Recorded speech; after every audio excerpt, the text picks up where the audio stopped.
Gadis Dingin Tuan Muda. Bab 066.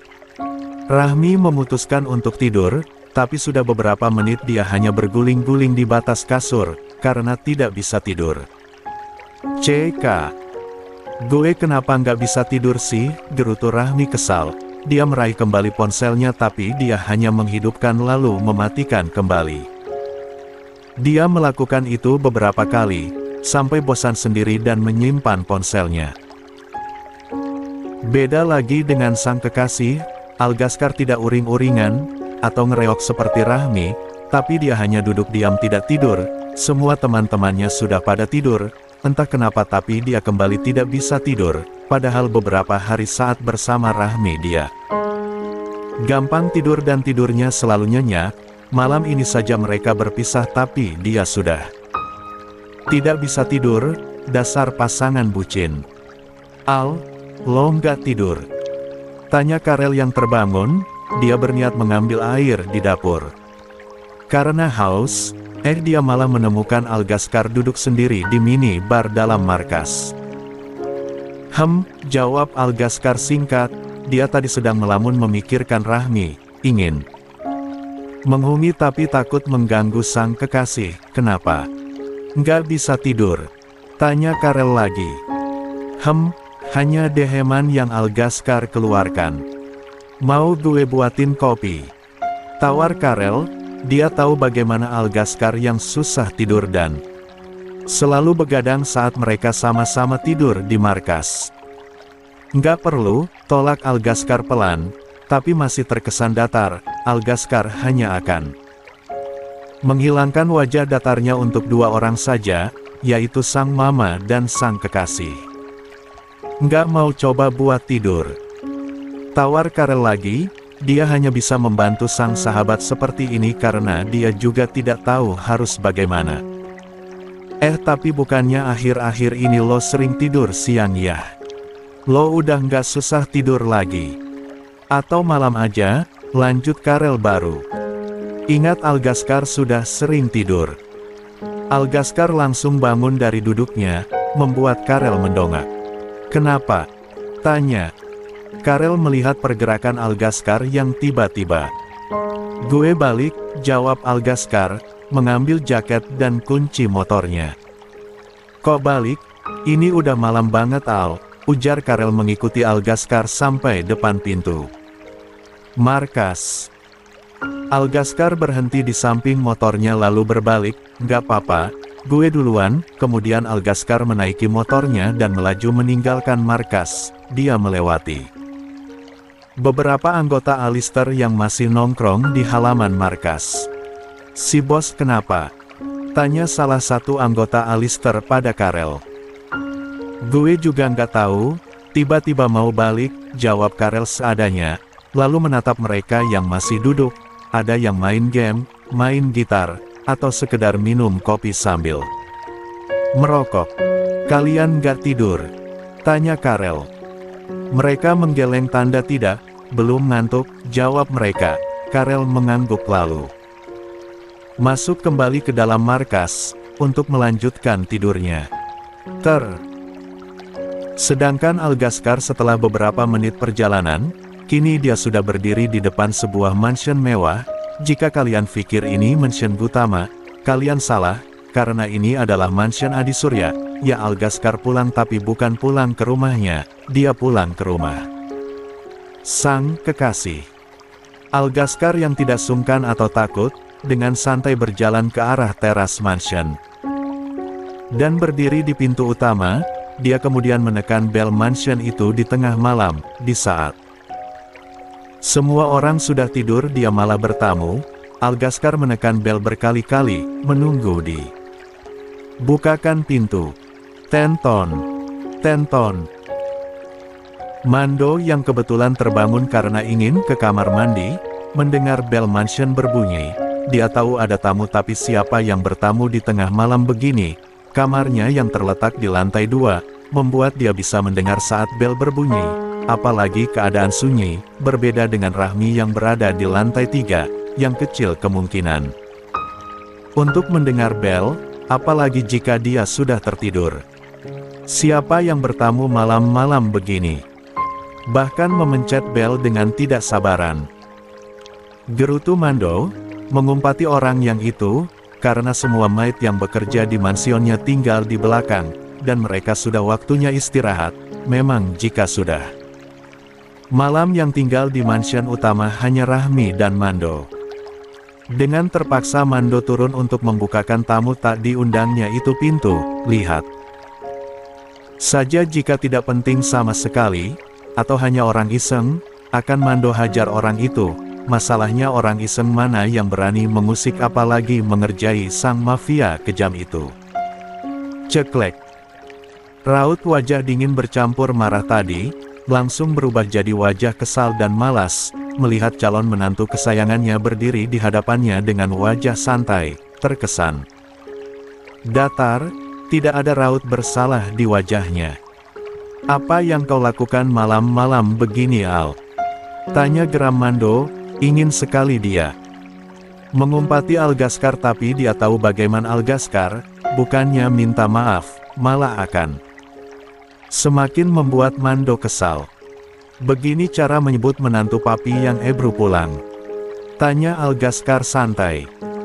Mata Mando melotot mendengar ucapan Algaskar, "Jangan bicara sebarang kau, Al, siapa menantuku?" "Papi tidak punya menantu," jawab Mando kesal. "Apa papi akan berdiri terus di situ?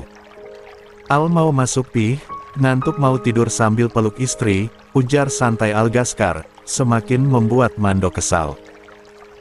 "Jaga bicaramu, Al, jangan macam-macam dengan putri papi, atau papi akan..." Mando tidak melanjutkan perkataannya, dia baru tersadar kalau ancamannya nanti akan semakin membuat Algaskar senang. "Akan apa pi? Menikahkan Al dengan Rahmi?" "Papi tenang saja, dengan senang hati Al terima," ujar Algaskar tersenyum miring, lalu masuk saja melewati Mando yang masih terdiam di depan pintu. "Selamat malam pi," Mando baru tersadar saat mendengar teriakan Algaskar. Dia berbalik mencari Algaskar tapi sudah terlambat, Algaskar sudah masuk ke dalam lift yang tertutup. "Awas kau, Al, jangan macam-macam," teriak Mando, tapi tentu Algaskar tidak mendengarnya lagi. Algaskar kini sudah berdiri di depan sebuah kamar di lantai 3, di mana terdapat sang kekasih di dalamnya. Tanpa mengetuk pintu Algaskar langsung masuk, dia tidak ingin mengganggu tidur sang kekasih. Ceklek. Algaskar masuk, dan ternyata lampu kamar Rahmi belum mati. Algaskar bisa melihat posisi tidur Rahmi yang acak-acakan, bantal yang berhamburan, selimut dan spray yang sudah kusut. Apa dia tidak bisa tidur? Atau memang cara tidurnya seperti ini? Heran Algaskar melihat tingkah Rahmi saat tidur, tidak tahu saja dia bahwa Rahmi tidak bisa tidur karena dia tidak ada. Algaskar berjalan ke arah sofa duduk di sana, membuka sepatu dan jaketnya, baru saja beranjak ingin menuju ke kasur, ketukan pintu mengalihkan pandangan Algaskar, dia yang tahu itu Mando langsung membukanya. "Ceklek, kenapa lo?" tanya Algaskar datar. Mando celingak-celinguk ingin melihat ke dalam, tapi dihalangi oleh Algaskar. Dia tidak ingin orang lain melihat kelakuan Rahmi saat tidur, karena itu terlihat menggemaskan di matanya. "CK, jangan macam-macam Al," peringat Mando tegas. "Saya tahu batasan pi, saya tidak akan menyakiti orang yang saya cintai," jelas Algaskar datar, tapi Mando cukup percaya, sebenarnya dia yakin Algaskar tidak akan menyakiti Rahmi. Tapi melihat mereka yang sepertinya tidak bisa dipisahkan membuat Mando takut mereka akan nekat, dia akan mengatur pernikahan mereka secepatnya, agar dia tidak perlu khawatir lagi. "Tapi kan tidak ada yang tahu, kamu bahkan tidak bisa berpisah dengan Rahmi," balas Mando. Sebenarnya bukan hanya Algaskar, tapi juga Rahmi, mereka terlihat tidak bisa berpisah. "Papi tenang saja, Al sudah dewasa, kalau terjadi sesuatu kami sudah bisa menikah," bukannya menenangkan, Algaskar malah semakin membuat Mando was-was.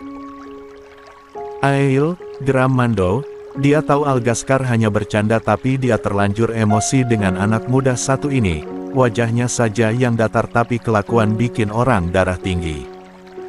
"Pih, di sana ada siapa?" tanya Algaskar serius. Dia menunjuk ke belakang tubuh Mando. Mando langsung berbalik waspada takut ada penyusup. Algaskar dengan cepat menutup pintu kamar. Brak! Mando yang berusaha mencari orang yang ditunjuk Algaskar, langsung berbalik saat Algaskar menutup pintu. Dia baru sadar kalau Algaskar mengerjainya. "Algaskar Gutama!" Geram Mando menahan suaranya, "Ini sudah malam, jangan sampai." Para maid dan pengawal menghampirinya, terlebih jangan sampai Rahmi terbangun. "Dasar anak kurang ajar, tidak ada sopan-sopannya dengan orang tua," gerutu Mando. Dia memilih kembali ke kamarnya. "Kalau saya tahu itu Al, tidak akan saya bukakan pintu." Mando mengomel sepanjang jalan menuju kamarnya. Sedangkan Algaskar yang menjadi bahan umpatan Mando, kini sudah berbaring sambil memeluk sang kekasih. Tidak peduli jika Mando marah, dia akan meminta maaf besok. Naila sudah berdiri di depan sebuah klub, tempat yang sudah sering dia datangi. Bahkan beberapa klub di kota ini juga sudah biasa dia datangi. Dia masih berdiri belum masuk, entahlah dia merasa ragu dan tidak yakin. "Apa gue pulang aja ya?" pikir Naila. Dia takut mereka berbuat macam-macam dengan dirinya. Saat Naila akan berbalik, dan mengurungkan niatnya untuk masuk, seseorang memanggilnya. "Naila." Naila berhenti dan kembali berbalik. Dia melihat Dinda dan dua teman lainnya sedang berdiri di depan pintu klub.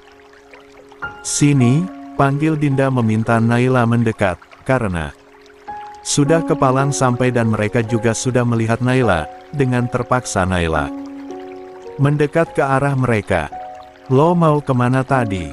Mau pulang ya?" tanya salah satu teman Naila yang berdiri di samping Dinda. "Enggak," jawab Naila mengelak. "Ya udah ayo masuk," ajak Dinda masuk diikuti teman-temannya, dan mau tidak mau Naila juga terpaksa ikut masuk. "Din, kayaknya Naila harus ganti baju nggak sih?" saran temannya. Dinda berbalik dan menatap penampilan Naila yang masih memakai baju tadi siang. Ajak dia ganti baju," perintah Dinda. Salah satu di antara mereka menarik tangan Naila untuk ganti baju. 15 menit berlalu, Naila sudah keluar dengan pakaian yang sangat seksi. Naila biasa saja sebenarnya, karena dia bahkan sering berpakaian seksi, bahkan pernah lebih dari yang dia pakai sekarang. "Lo mau apa Din?" tanya Naila was-was. Dia merasa ada yang mereka rencanakan. "Lo akan tahu nanti, tunggu aja bentar," jawab santai Dinda, yang malah semakin membuat Naila takut. Tap. Belum selesai Naila berbicara, seseorang datang menghampiri mereka. "Mana Din?" tanya seorang laki-laki. Dia sekitar berumur 25 tahun, pemilik klub tempat Naila berdiri sekarang. Dia adalah sepupu Dinda. "Ini Bang," ujar Dinda mendorong Naila ke arah sepupunya. "Temen lo?" tanya sepupu Dinda heran. Dia cukup kenal dengan Naila karena sering datang bersama Dinda. "Iya, lebih tepatnya mantan, dia lagi butuh duit," jelas Dinda. "Oke nggak masalah buat gue," ujar sepupu Dinda mengangguk. "Maksud lo apa Din?" tanya Naila merasa tidak beres. Kenapa dia diserahkan sama sepupu Dinda? "Lo turutin aja, lagi butuh duit kan?" ucap Dinda santai. Wajah Naila sudah pucat, membayangkan hal yang tidak-tidak. "Ayo ikut gue, pelanggan lo udah nunggu," ujar sepupu Dinda menarik tangan Naila untuk pergi dari sana, tapi Naila tidak mau ikut. "Enggak, gue nggak mau Bang, lepasin gue," berontak Naila berusaha melepaskan tangan sepupu Dinda yang menariknya. "Katanya lo butuh duit, Ikut aja gue yakin bayaran lo mahal, tariknya lagi tidak peduli. Dengan teriakan dan penolakan Naila. Enggak, gue mohon bang lepasin gue. Naila berusaha menahan tubuhnya agar tidak dibawa pergi. Ikut atau gue gunain cara kasar, bentaknya. Tolong. Bang lepas. Tolong, teriak Naila meminta tolong. Tiba-tiba dari belakang ada yang memukul sepupu Dinda. Sil, siapa lo? Lo nggak perlu tahu, lepasin dia nggak mau. Jangan lo paksa, ujar orang itu yang tak lain adalah Viko. Dia yang lagi nongkrong dengan teman-temannya tidak sengaja melihat Naila dia tarik paksa. Awalnya dia pikir itu hanya pertengkaran sepasang kekasih yang sering dia lihat ketika masuk klub, tapi dia melihat Naila berteriak seolah meminta tolong, walaupun dia tidak bisa mendengar karena kerasnya dentuman musik klub. Naila langsung melepaskan tangan sepupu Dinda, lalu berlari ke arah Viko dan bersembunyi di belakangnya. Tolongin gue, pinta Naila takut. Lo tenang aja, jawab Viko. Kurang ajar lo, dia udah kerja sama gue, dia harus layani pelanggan, ujar sepupu Dinda itu geram. Dia nggak mau, balas Viko. Sepupu Dinda itu langsung melayangkan tinju ke arah Viko, tapi dengan sigap langsung Viko hindari, dan terjadi perkelahian antara mereka berdua, membuat aula klub itu berantakan. Semua berfokus ke arah mereka, tidak ada lagi musik atau orang yang joget. Sepupu Dinda itu langsung melayangkan tinju ke arah Viko, tapi dengan sigap langsung Viko hindari, dan terjadi perkelahian antara mereka berdua, membuat aula klub itu berantakan. Semua berfokus ke arah mereka, tidak ada lagi musik atau orang yang joget. Bak, bak. Viko berhasil melayangkan beberapa pukulan dan tendangan, yang membuat sepupu Dinda terjatuh. Ayo kita pergi, Viko langsung menarik tangan Naila pergi dari sana, tanpa menghiraukan orang-orang. Makasih udah nolongin gue, ujar Naila, saat mereka sudah di luar klub. Iya, lo kenapa bisa ada di dalam? Tanya Viko, seharusnya kalau Naila tidak ingin. Kenapa harus ke sana? Temen gue nawarin kerjaan, gue pikir mereka beneran, taunya buat layanin pelanggan. Klub, sepupunya. Jelas Naila secara garis besar. Viko mengangguk mengerti, mau gue anterin pulang. Tawar Viko, Naila jadi terdiam. Dia bingung harus pulang kemana. Kenapa? Tanya Viko lagi. Gak apa-apa, gue bisa kok pulang sendiri, tolak Naila, bukan tidak ingin tapi dia tidak tahu harus pulang kemana. Bahaya, ini udah malam banget, gue anterin aja, Viko kemudian menarik tangan Naila menuju mobil. Kini mereka sudah di dalam mobil, Naila bingung harus bilang apa, tidak mungkin ke mansion Aksara, dia sudah diusir. Sebenarnya Zue nggak punya tempat tinggal, jujur Naila menunduk. Viko menoleh cukup terkejut. Kok bisa? Emang lo tinggal di mana sebelumnya? Tanya Viko penasaran.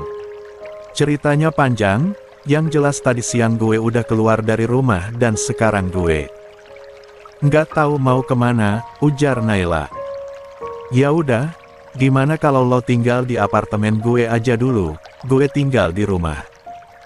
Apartemen gue kosong, tawar Viko. Emang nggak ngerepotin? Tanya Naila tidak enak. Enggak. Kita kesana aja, Viko menjalankan mobilnya menuju ke apartemennya. Hari ini hari Minggu, orang-orang pada malas bangun pagi, begitupun sepasang kekasih yang masih tidur berpelukan, padahal jam sudah menunjukkan pukul 8 lewat. Mando, sang papi, sudah bangun dari tadi, dan menunggu sepasangan kekasih itu yang belum juga bangun. Dia sudah lapar tapi dia juga ingin makan bersama mereka.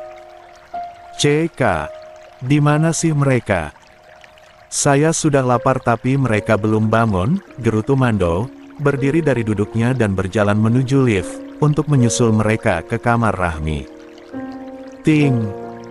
Pintu lift terbuka, Mando masuk, kemudian naik ke lantai 3 di mana kamar Rahmi terletak. Setelah sampai Mando berjalan ke arah pintu kamar. Klek! Huff! Apa yang mereka lakukan? Guman Mando menarik nafas. Dia ingin membuka pintu tapi ternyata terkunci dari dalam.